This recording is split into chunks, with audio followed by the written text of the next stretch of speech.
మన సంస్కృతి, మన సాంప్రదాయాలు ఎప్పటికీ మనతోనే ఉండాలి. సబ్స్క్రైబ్ చేయండి తిలక్.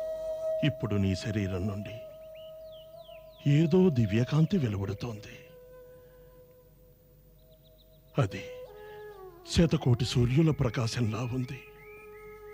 మరి గురుదేవా, తమరు దివ్య దృష్టితో చూసి చెప్పండి, ఈ మహత్యం వెనుక దాగి ఉన్న రహస్యం ఏమిటి?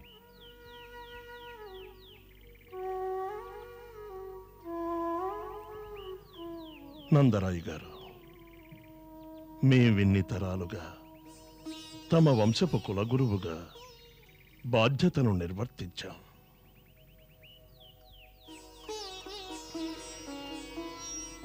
కనుక ఓ విషయం తెలియజేయాలి. మాత భగవతి యశోదకు స్వప్నంలో భవితవ్యాన్ని వివరించింది. యశోద శీఘ్రకాలంలోనే మాతృమూర్తి అవుతుందని ఆశీర్వదించింది. మరి దేవి రోహిణి విష్ణువంశానికి చెందిన రాణి.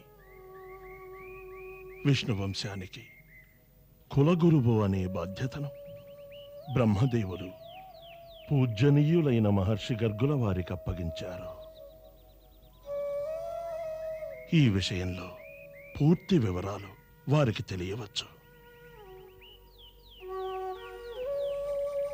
ప్రస్తుతం ఈమె తమ ఆశ్రితురాలు.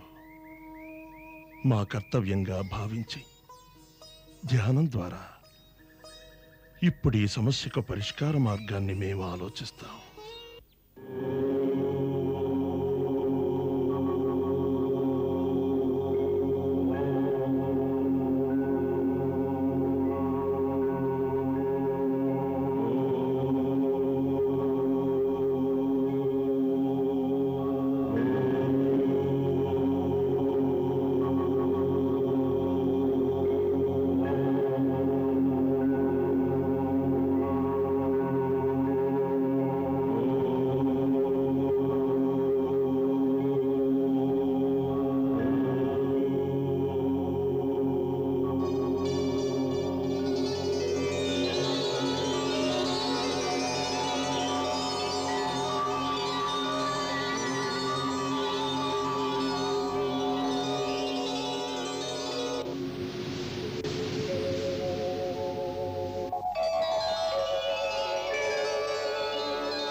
తమ సమస్య పరిష్కారం కొరకు మేము ఆధ్యాత్మిక లోకాలలో బహుదూరం ప్రయాణించాం. మాకు గోచరించింది ఒక్కటే.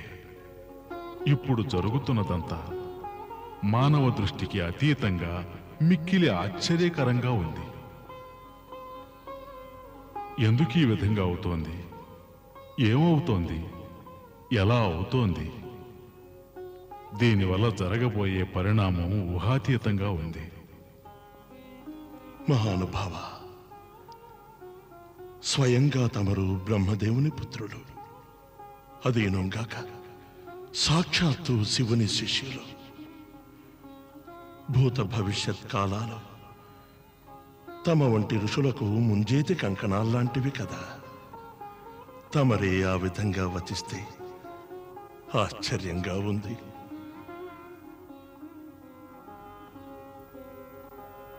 హే మహాముని, భవిష్యత్తని దేన్నంటూ ఉంటారంటే విధాత ద్వారా ముందుగా దేన్ని నిర్ణయించడం జరుగుతుందో దాన్ని. అట్టి భవిష్యవాణిని మనం తెలుసుకోవచ్చు. మరి ఇప్పుడు ఏం జరగబోతోందనేది విధాతనే సృష్టించినటువంటి ఆ సర్వాంతర్యామికొక్కడికే తెలుసు. ఆయన ఇచ్చే ఏమిటో విధాత కూడా తెలుసుకోలేడు. ఎవరి ఆజ్ఞాబద్ధమై జగత్తు సృష్టించబడుతుందో మరియు నశిస్తుందో బ్రహ్మదేవుడు వస్తుంటాడు, వెళుతుంటాడు, తిరిగి మరో బ్రహ్మ వస్తూ ఉంటాడు. సర్వాంతర్యామి ఏం చేస్తాడో, ఎందుకు చేస్తాడో ఎవరు మాత్రం చెప్పగలరు?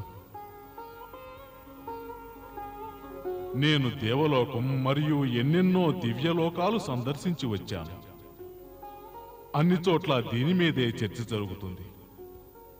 శ్వేత వరాహ కల్పంలో 28వ మహాయుగంలో వచ్చే ద్వాపరంలో భగవానుడు కృష్ణుడు ధరిత్రిపై స్వయంగా జన్మిస్తాడు.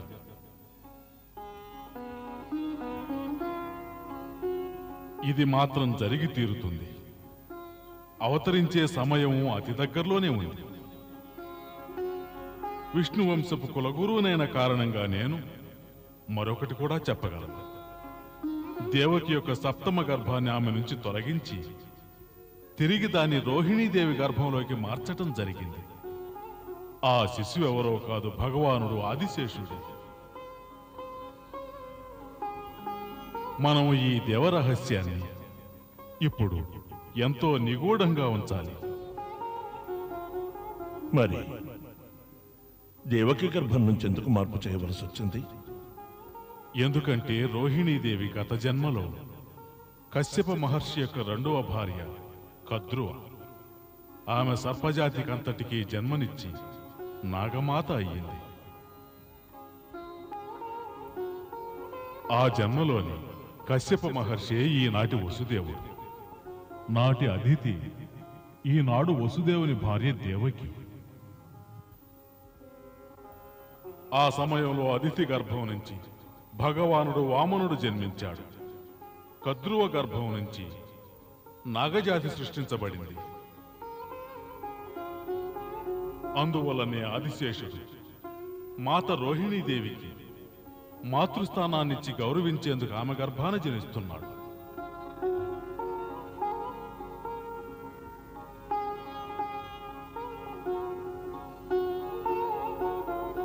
ప్రస్తుతం